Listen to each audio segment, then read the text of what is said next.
Good day, viewers. I'm Okocha P. Marcel, and this is my channel.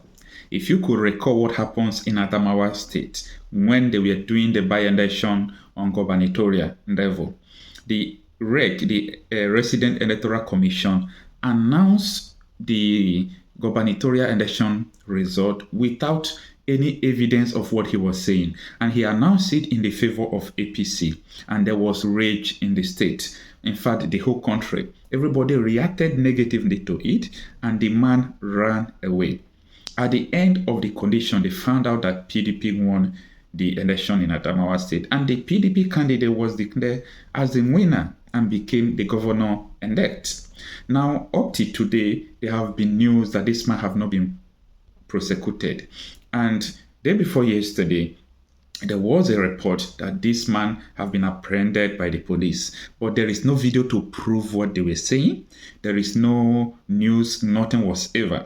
The only news that came from there was from the Chinese television, where they announced that this man said that he don't have anything to apologize regarding his announcement, that he did exactly what Professor Mahmoud did. That was on the report.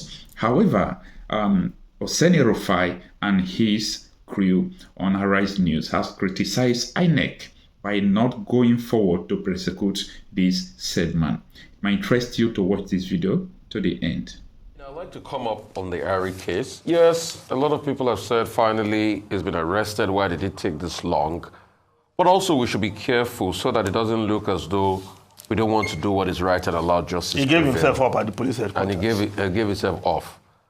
The truth is, in Section 145, INEC actually has prosecutorial powers.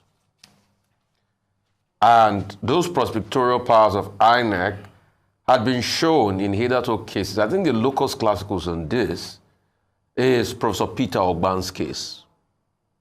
We all remember how Mikey Guinea took up that case with INEC and prosecuted without police report.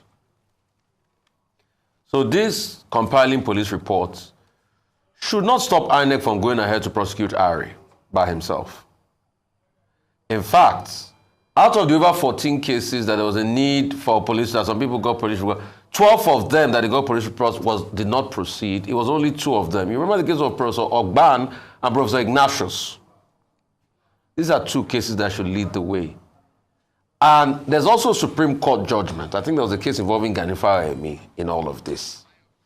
So let's not stall this case with gathering police evidence as such. The evidence are crystal clear. Somebody asked me this morning on social media that where's the evidence? I said, what kind of question is that? We all saw on live TV and there are video recordings when Ari was announcing that unscrupulous results.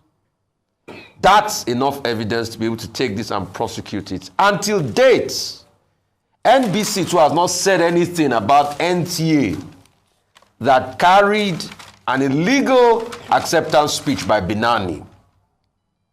Let's call NBC out. We can't run media this way in this country. But others, you are so quick to slander with 5 million naira fine. All right. Well, Section 120 sub 3 of the Electoral Act 2022 prescribes punishment for any electoral officer that tries to sabotage the process. What Hudu-Yunusa Ari did also amounts to a felony under the criminal code and an attempt to cause a breach of public peace. He's now saying that he has no apologies for what he has done. It remains for the Nigerian authorities, having been so empowered by the president of Nigeria himself, the constituted authority, if you like that phrase, of Nigeria, to say that he should be probed and he should be, sanctioned in case he has done anything. I think an example should be set out of him. So it's not even, something we have to quibble about. They might even escaped the authorities for more than 15 days. Who were those persons who aided and abetted him? Those persons too should be identified and also sanctioned. He should have his day in court. The law must take its force so that other persons who may be so criminally minded in the future to sabotage the electoral process would get good notice.